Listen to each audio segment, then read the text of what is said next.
স্বৈরাচারের পথ বন্ধ করার জন্যই আমরা বলছি যে প্রত্যেকটা দলকে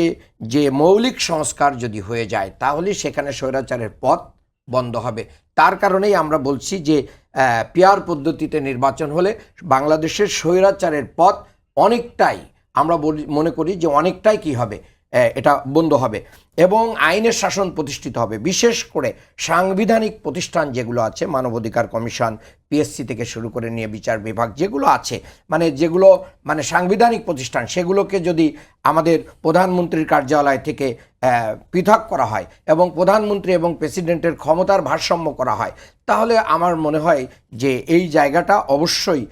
একটা যৌক্তিক জায়গায় চলে আসবে। দীর্ঘদিন থেকে চলে আসা যে নৈরাজ্য, এটা আমি বলছি না যে একটা নির্বাচনের মাধ্যমেই পুরোপুরি শেষ হয়ে যাবে, তবে যদি এটা 80 ভাগ 90 ভাগ কি হয়ে যায়,